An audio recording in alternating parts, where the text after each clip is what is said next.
Hello and welcome to another edition of the Illegal Motion College Football Podcast. In Nashville, Tennessee, I'm the professor, Matt Perkins.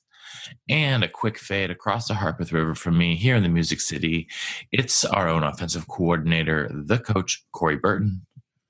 What's up, guys? It's been a while.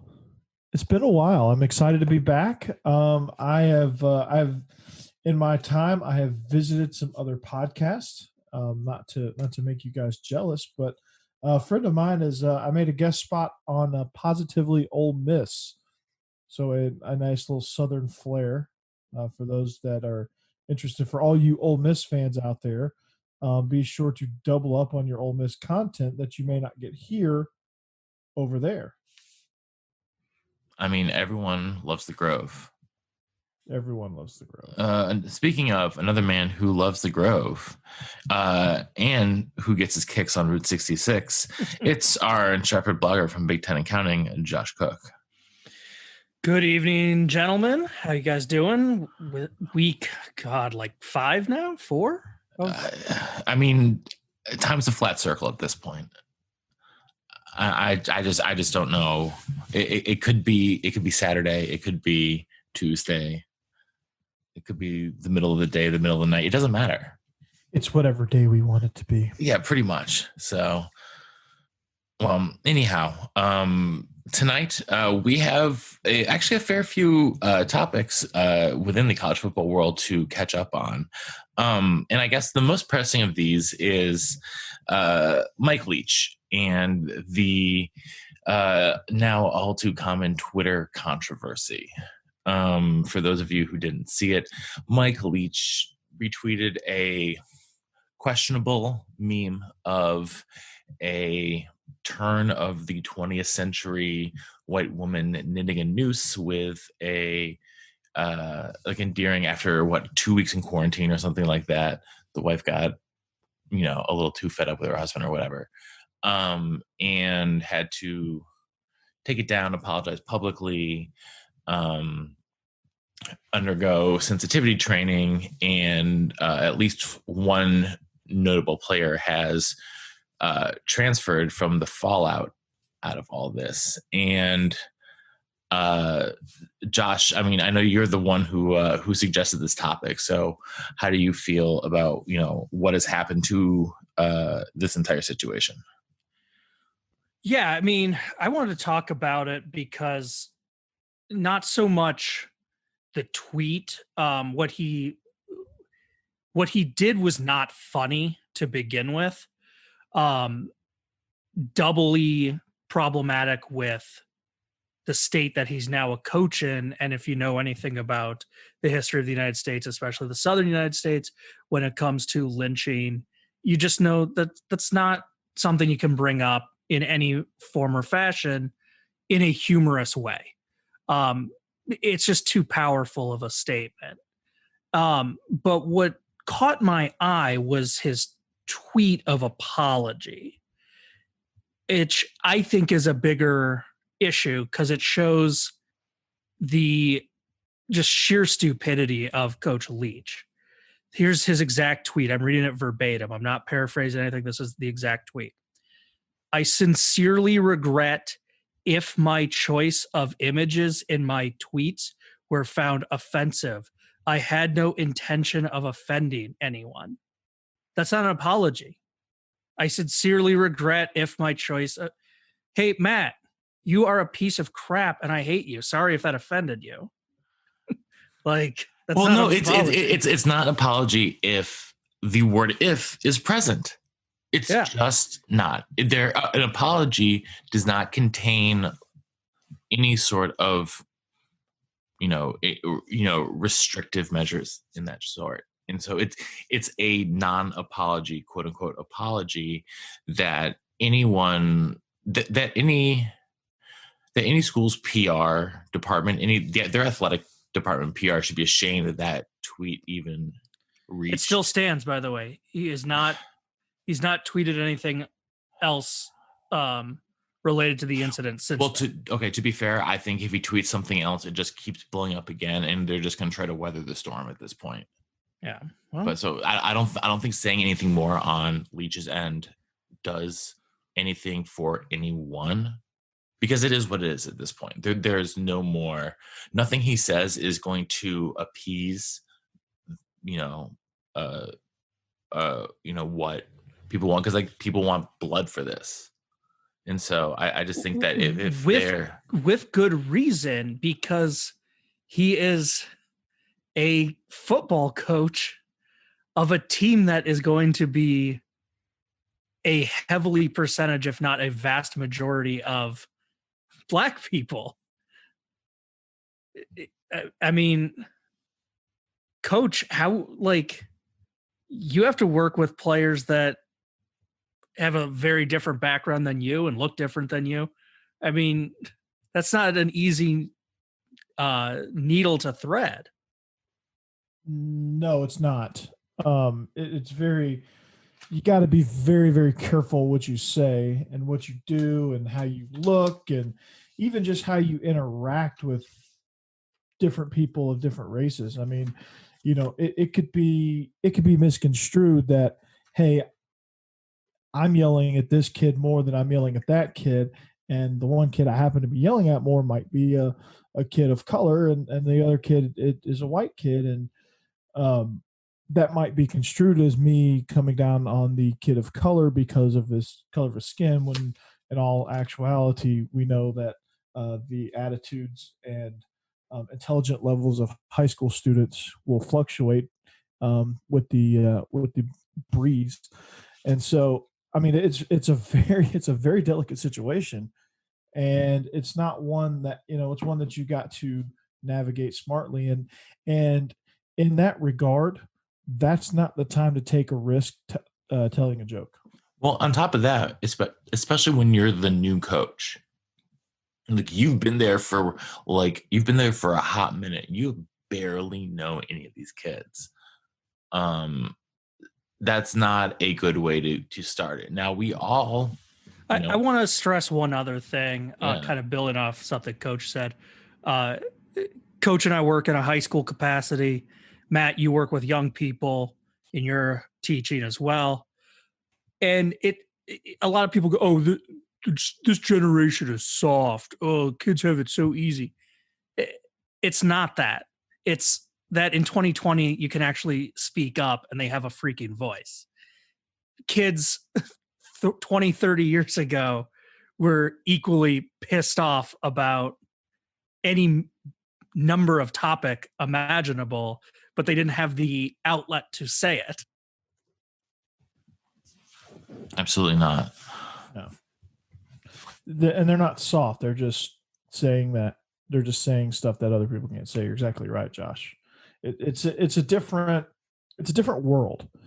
It's not necessarily soft or lighter. I mean, it's just a different world. Like what we struggle with are things that the generation beyond us, the younger generation, doesn't struggle with, and then that the other generation probably struggled with even more, and made advancements for themselves so that the next generation could not struggle with that problem. That's how life works. The generation behind you usually sets the path for you, like technology, like our generation um, set the path for the Zennials, which technology has become, whatever, it's morphed into whatever now.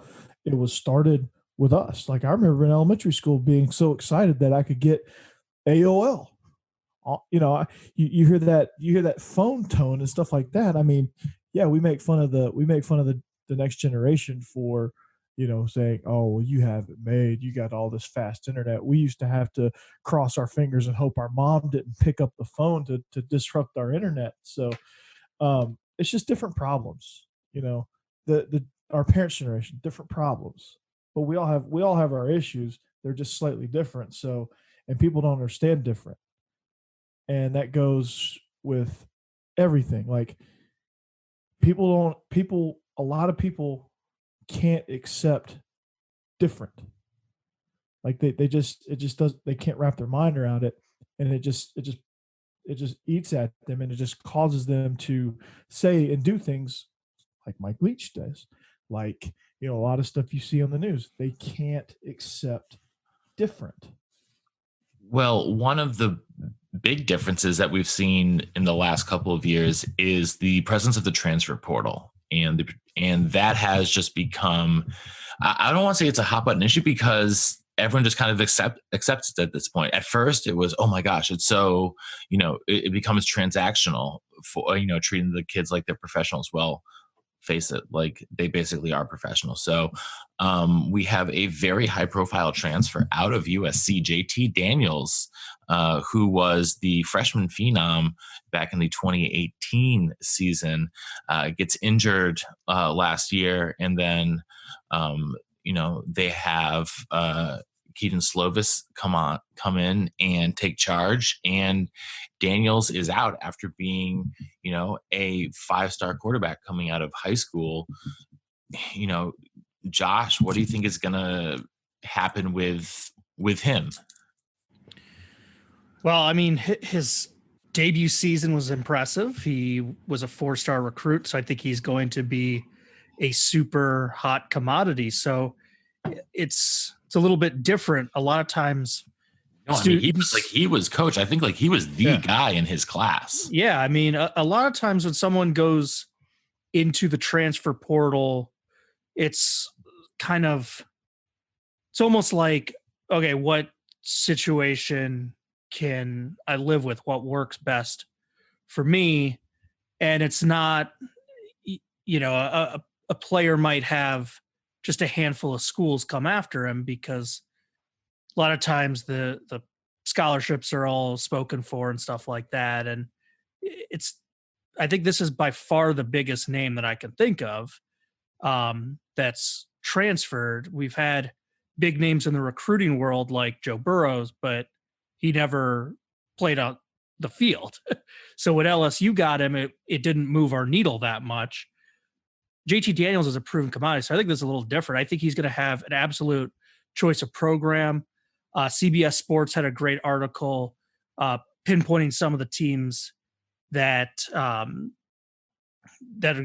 would be wise to make a run at him, and they're all huge names like LSU, Michigan, Tennessee, Washington, and so on. So I think this is going to be huge, and it's something to keep an eye on. And it's just interesting, I think, also in that, is this, I don't want to knock him or Clay Helton or anything, but is this him losing his job and not thinking he can win it back? Or is it him looking at how bad some of the pieces are at USC and watching USC get absolutely boat raced against Iowa in that bowl game and going, oh my God, even if I do get my starting job back, this team sucks? Because we all have Clay Helton getting fired as a matter of when, not if. So I don't know if this is him thinking he can't get his job back, or it's him saying, yeah, this is a perfect exit strategy to leave a really bad team. Well, and they're losing a couple of their top receivers to the draft as well. And I see it as an exit strategy. Yeah. No, I don't see. I guess Daniels must feel like he can get into a better position for himself at this point. But I don't know, Coach. I feel like you know a little bit more than I do about what those kind of places would be. And I mean, we have to assume if he's transferring that he's going to be eligible immediately. Can I throw a hat in a ring? Go for it. I know a major program that has won multiple national titles that just graduated a 4-year starting quarterback that returns a bunch of skill position. They're going to have their best receiving core in quite a while. They had a freshman tight end really come on late in the last 3 or 4 games. That position looks great. They've put a ton of players into the NFL. They're going to put in certainly 2 more first rounders this year. And they just boat raced that USC team in a bowl game. Oh, is it those It Iowa is the Hawkeyes? Iowa Hawkeyes. Oh, Who would have ever guessed? It is true. It would be a good fit in terms of that's a position where Iowa likes some of the pieces they have back, but all the pieces are totally unproven. So I don't want to stereotype anyone. I don't want to cast no aspersions here, Josh. But Josh, where did he go to high school? Where's he from? Who? JT Daniels. I'm pretty sure he's from Iowa City, isn't he? No, he's from Santa Ana, down in Orange County. That's it. Yeah, it's in Iowa. Yeah, Santa Ana, Iowa. It's just south of Iowa City. Went to He's Mater a farm Dei. kid. No, he's a farm kid. He grew up on a farm. There's this great quote by JT Daniels. This is a direct quote. When I was growing up on the farm, there was nothing more I loved than watching Iowa football with my pigs. Okay, so a question I've actually been dying to ask you, Josh, is that Iowa's helmets have the ANF, American Needs Farms, stickers on them. Yep. Yes. Iowa State's do not, do they? Yes. Iowa State, they do not. You are correct. Yes. That makes like less than 0 cents to me. Iowa State is the ag school. Why do they not have the ANF stickers? It's really simple, actually, and you'll bang your forehead and go, oh my God, that makes total sense. So when the American Farm Bureau wanted to get that out, it was in the middle of the 1980s that there was a huge farm crisis where a lot of family farms were going under. Agriculture prices were all chaotic and it was hurting farms and farmers. And they wanted to get their political statement out. America needs farmers. And they wanted to put it on a helmet of a team in the Midwest with a lot of farms. Iowa was amazing in the mid 80s. Iowa State was not. So they did that because Iowa was on national TV all the time.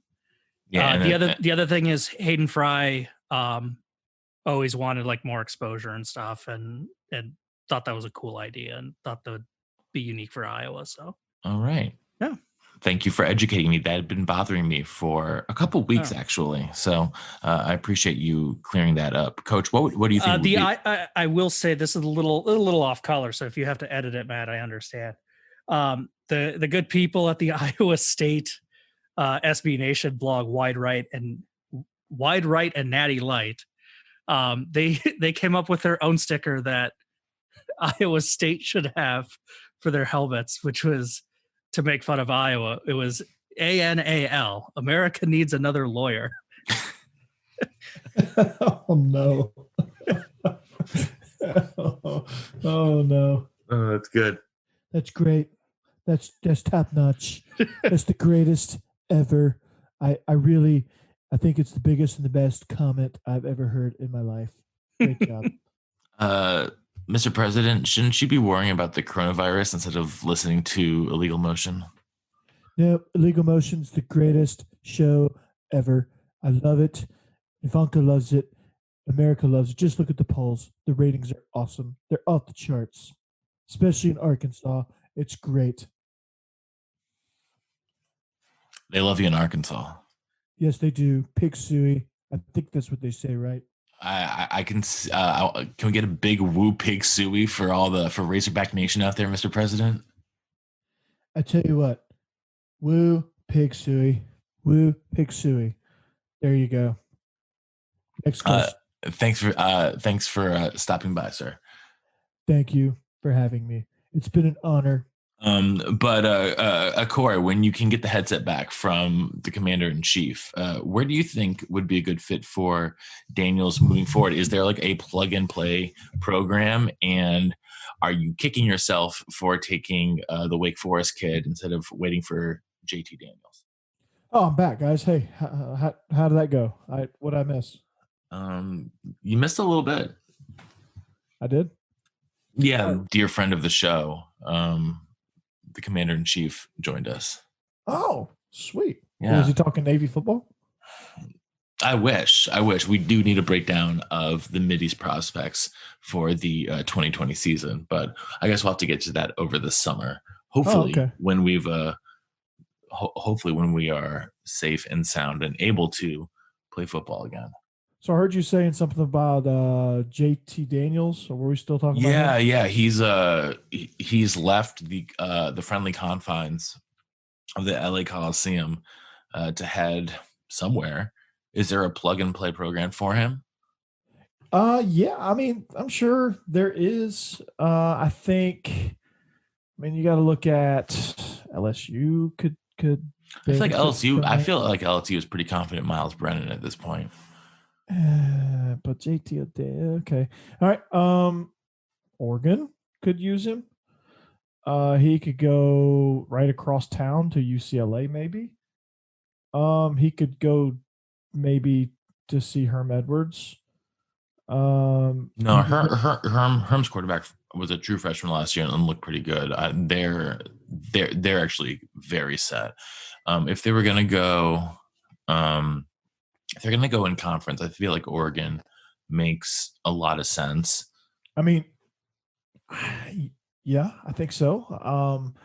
With his skill set, I think the Huskies could possibly Yeah, but make a run. they have another Jake. They have another Jake who's next in line after Browning and Eason.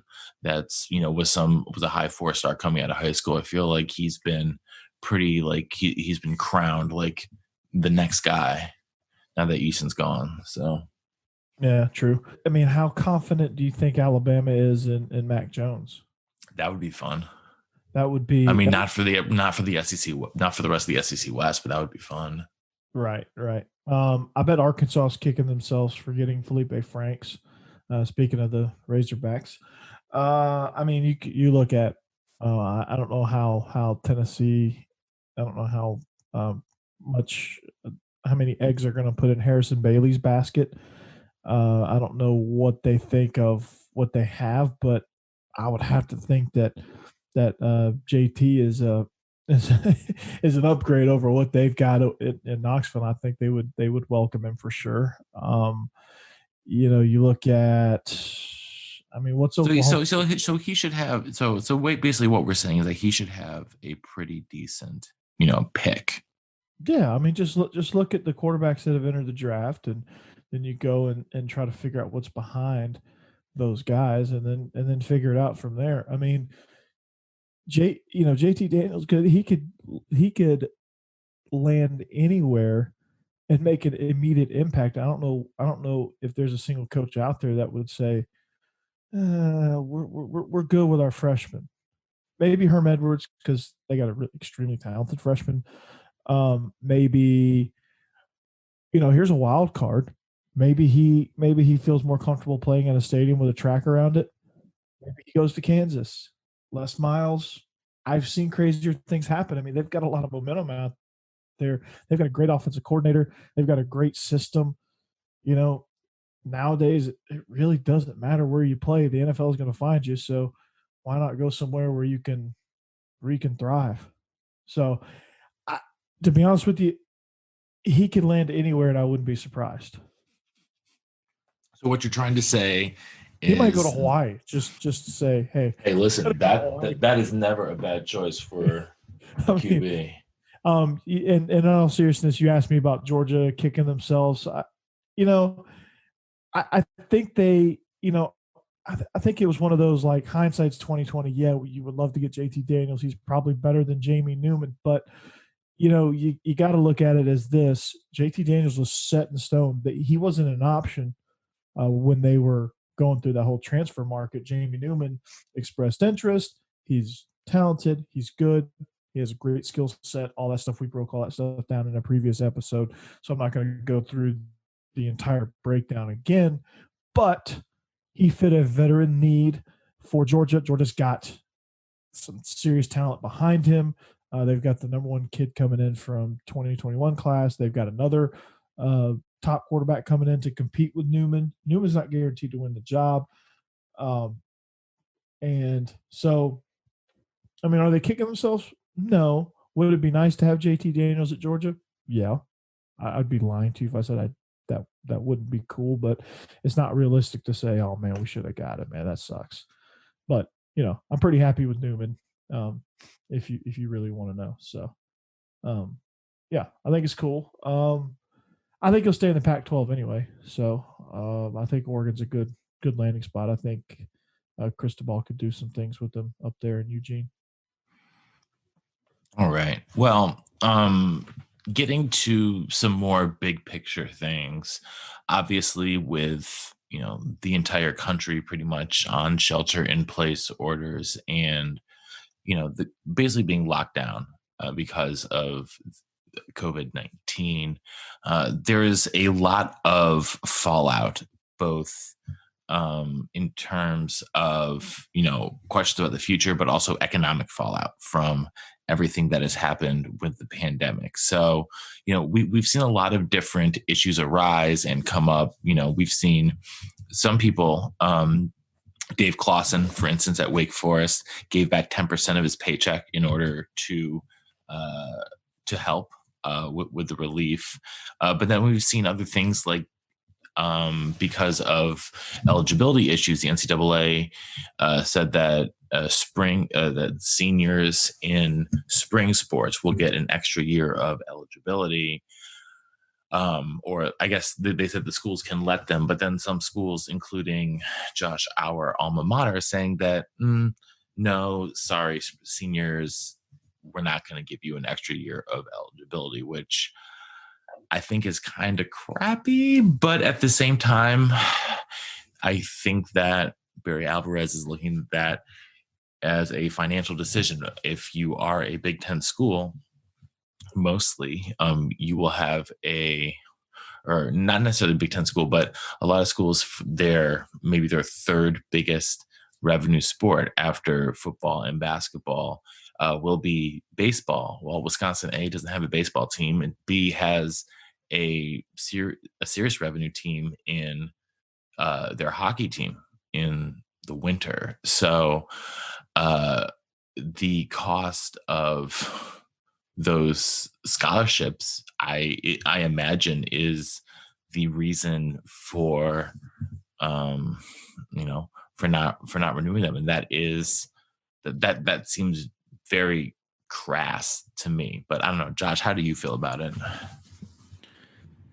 Well, first thing, it's more NCAA incompetence. You don't roll out a policy that says, "Oh, hey, you help these people out if you want to," because you're just going to have cutthroat businesses. You're just going to have cutthroat business decisions like Wisconsin did. And I mean, let's talk about the sports that are affected. Basketball, men's and women's. That's a winter sport. Those students aren't going to be coming back. How big's a basketball team? 13 15 scholarships? 15 scholarships? Well, I think it's like 12 scholarships, 15 players, something like that. So most of the time you have maybe 3 seniors. So we'll say 6 total seniors. Yep. Mm-hmm. Cross country is a fall sport the last time I checked. Yep. Football isn't canceled yet. Golf is, I believe, a fall sport as well in the collegiate calendar.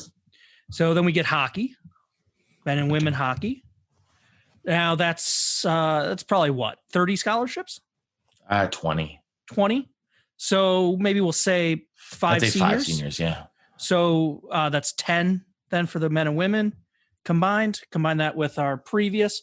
So 16 we're looking at. Mm-hmm. Rowing, that's a fall. No, that rowing is a spring. Rowing's a spring. How big's a rowing team? That's decent size, but there's not a lot of scholarships for it. It's mostly either preferred walk-ons or just flat out walk-ons. I think they only have like 6 to 8 scholarships for rowing. So let's say maybe there's 2. We'll be 2 generous. or 3, yeah. We'll be generous. So we're up to 18. Soccer's a fall sport. Swimming and diving, that's winter, right? Because it's indoors? Yes, that is correct. Yeah. So good Lord. I would imagine that those teams don't have a ton of scholarships. They use a lot of partial scholarships. So, you'll get a 50% scholarship, a 25% scholarship. And so they can distribute that out amongst the teams. You have to have a team of, I want to say like 16 to 20 people, but they only get like 6 to 8 scholarships. So let's say maybe 4. Okay, sure. Between the men and women for seniors. So that puts us up to 22, if I'm doing my math properly. Tennis is a fall sport. Track and field's a little weird because it's kind of both. It's both. So that one's a little weird. So, and what do you want to do for track and field, Matt? I'm not the authority on scholarship distribution. That would be. We'll leave track and field as the unknown. Call it 6 seniors. 6. Yeah. All right. So between the two teams, between men's and women's, that puts us up to 28. And then wrestling. Women's track has at Wisconsin at least, women's track has a lot more scholarships than men's track does, because the numbers have to be equivalent for just the total of sports. So, with football having 85 scholarships, that's redistributed. Let's go all the way up to 10. Okay, sure. So we were at 26, right? So no, we were at 28 before I added the 4. So we're back down to 24. So we're at like 30 some.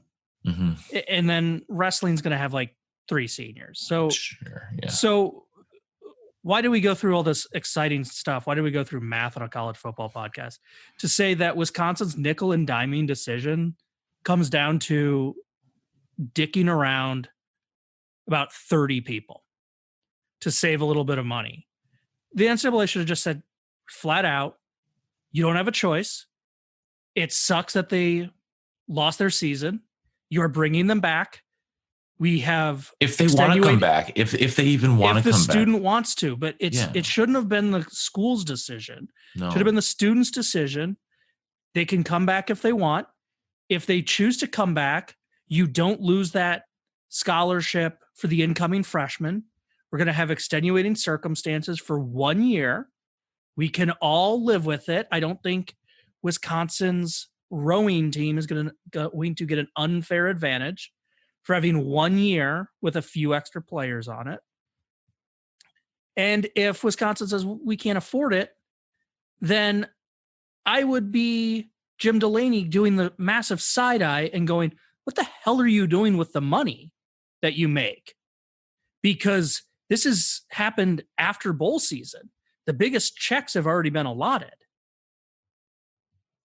On top of that, part of it is that it's not even necessarily up to Barry Alvarez as the athletic director. The chancellor of the university has a lot of say in this, and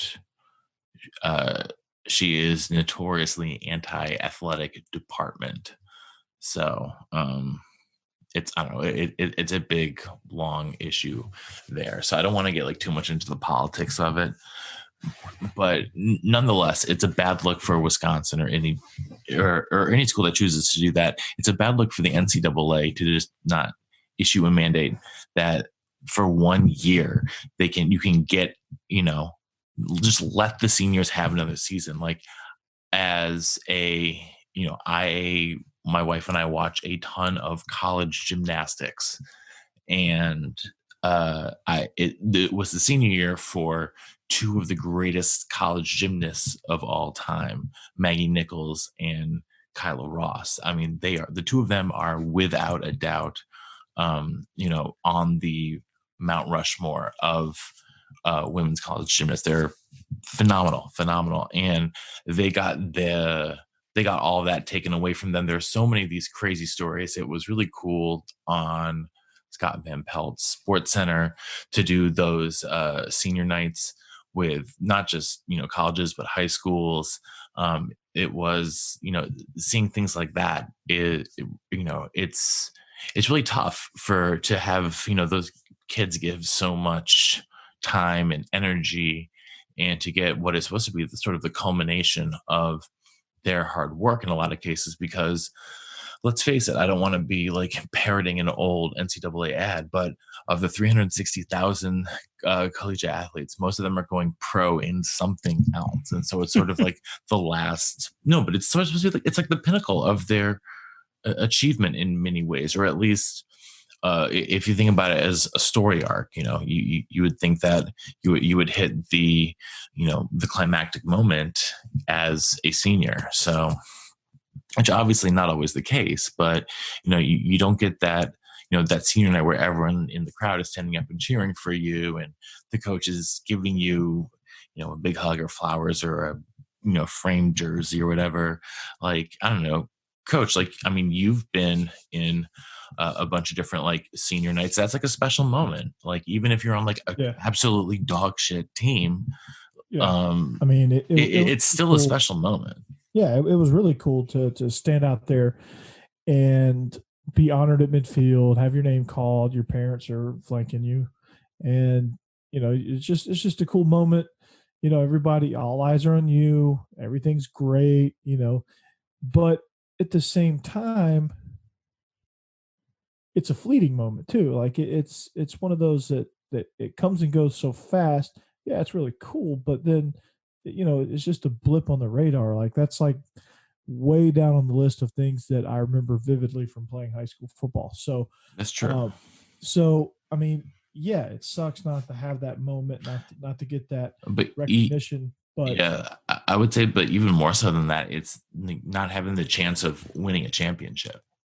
That's the thing that stings. Like, especially for especially basketball. Like, oh my God, think about like there was a really good chance that Dayton would have won the national title in basketball this year. That would have been an amazing story.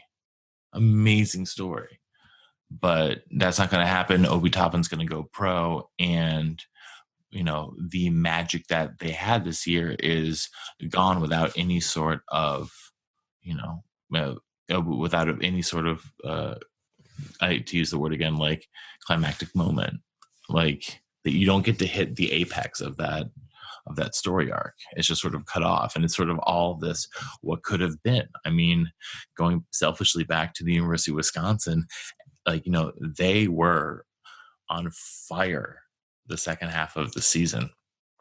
They were Big Ten champions. They won the ESPN BPI bracket simulation, and so now all these parody sites are printing like national champions 2020 Wisconsin basketball asterisk per ESPN BPI simulation.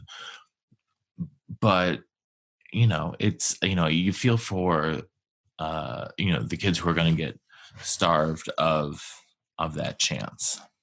So, but on top of that, though, we see issues going to out bigger and bigger than just individual schools. I mean, some of these small conferences are really going to be faced with the potential of having to cut sports. Josh, you mentioned something about asking the NCAA to change rules for what qualifies FCS. There's a lot of uncertainty. Yeah, so to be in Division I, there's certain requirements about like attendance and sports offered. If you're an FBS, there is a 2-year paid and actual attendance average you need to maintain. It's all this stuff. At the end of the day, it's really difficult for some of our smaller schools. And like, for instance, I believe it was Old Dominion that just recently cut their wrestling program as a cost-saving measure, which obviously, we're all having to make certain sacrifices, and for businesses and universities, they're having to let people go.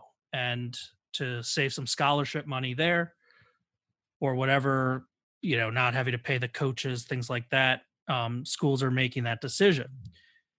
The problem is if you start to cut too many sports, well, then the NCAA can say, well, sorry, you're no longer Division I. So a lot of the non-power conferences basically petition the NCAA to be like, hey, you need to like keep this in mind, because some of us are going to have to cut sports. That's just a reality. And it's the commissioners of the league said that. The commissioners and the athletic directors of schools were also saying, like, if we lose football, how does that then factor into our attendance figures? Because some of these schools, like especially say a MAC school, which doesn't have the largest stadium and then plays their games on funky days with Maction, if you watch those games on TV like all of us do, you'll notice that the crowd isn't particularly large. So a lot of them are kind of like dancing on that attendance threshold. So it's like, what happens if the season is not played? And then when we come back in 2021, no one cares to go to a Toledo football game and their attendance is really bad. Is it then, bye-bye Toledo, sorry, you're out?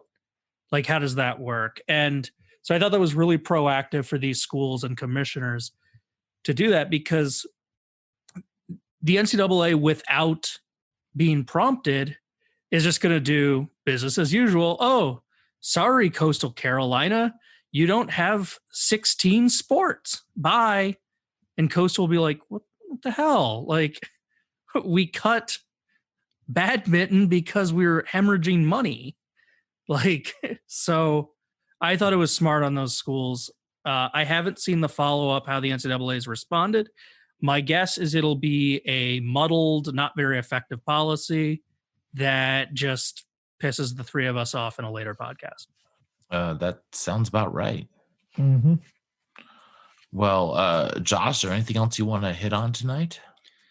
Yeah, let me check my notes. We talked about Dave Clawson. You mentioned that very briefly. That was upstanding thing he did. That was very So cool. but on the flip side of that, are schools asking, or Washington State asking their for voluntary pay cuts, quote unquote voluntary? That's like that sounds a lot like NFL OTAs to me. Yeah. You know, it's not voluntary, but if you're not there, you're basically in deep bleep. Yeah, I mean, it's a 5% pay cut. You're Nick Rolovich, you're making what, probably several million? Not several million, probably like 1.5. So, but still, I mean, a 5% cut isn't huge. But I mean, that goes, let's face it, that goes a long way in Pullman. Yeah, and what's nice though, I guess the thing is that though, if you are if you are an offensive analyst, if you are one of the a first or second year position coach, but that's not who they're asking, Matt. Washington State only, at least according to the most recent article I've seen, Washington State only asked their head football coach and men's basketball coach to take a 5% pay cut. I misread to help out the rest of their. So the pay cuts are to help those analysts and. Yeah. Okay, sorry, I misread that then. Yeah, no, that's I'm fine. very sorry. Thank you for. Oh, look, we're all out of practice. When Coach was doing his Donald Trump impersonation, I forgot I had a hot mic on and belched really loudly. Like, it happens. We're all out of practice. Wait, hold on. That wasn't the real president. No, it wasn't. Josh, like I feel like you just told me that Santa isn't real. Sorry, kids. Sorry, kids. If we're the one, well, let's face it. If we're the ones that are breaking to you that Santa isn't real, you might have bigger issues. So, but yeah, kids listening. I mean, I hope that we have plenty of kids listening. We are supposedly a G-rated podcast. Supposedly, but no, I think what Washington State did makes sense. And if I was Rolovich, a first-year coach at the new school, I would say, hey, I see your 5% and I'm going to throw in an extra, $200,000 or something. I don't know. Whatever he feels comfortable doing is a goodwill gesture. It helps his program in the long run because $200,000 would be like an additional 12 to 15%. So I don't know if he's throwing that much in, but But I mean, it's a goodwill gesture. It is a goodwill gesture that helps his own program because it's It's going to their scholarship funds. It's Mhm. going to helping the analyst. It's going to help everything. Yeah. And also just like he's walking around that campus. He knows he's making Well, no. more. Hopefully he's not walking around that campus. But I'm hopefully saying he's social distancing. when we're back, whenever it is, and he's walking around campus, he knows he makes more than the tennis coaches. He knows he makes more. He's one of he's one of the 5 highest paid employees of the state of Washington. Yeah, exactly. So like yeah. I do know, speaking about like coming back in the fall and hoping for that. Did you guys catch what this was just in the Chicago Tribune today? Did you guys catch what Northwestern University announced? No, I did not. Coach, did you catch it? I don't get the trib delivered down here. And sorry, the trib didn't make it this far. Okay, well, it's pretty interesting. Northwestern is saying, regardless of what happens this fall, they will be playing football because Ryan Field has plenty of social distancing. Well, thank you. You know who led the charge in the I guess in the committee for college football social distancing. You know who else was in the room, right? Who? Rutgers? Yeah, Rutgers. UConn? I was gonna say Georgia Tech. They got a new coach. They got a little bit of spice. A little bit of spice. I think we could go UConn, maybe UMass. Ooh, UMass. Yeah. I will. I will submit UMass for my vote. You also asked Matt if I had anything else. I've got one other little news and note. Hold on. I think that's an idea for our next show, though, is the top 10 social distancing stadiums. That could be a pop quiz. Dodger Stadium during the first 2 innings and the last 3. Turner Field too. You got the Braves Stadium. Turner Field at any point. No, the last little bit of Oakland Coliseum, no matter who's playing. The last little bit of news and notes I had. A deep futures item, 2021 recruiting class. Minnesota got cornerback Avante Dickerson to announce his commitment. He's currently the number 46 recruit overall. He's the highest ranked commitment to Minnesota since ESPN started their rankings. And he's the first ever one in the top 50. So rowing the boat, good for him. So he also Josh, what other he's thing? Also wait.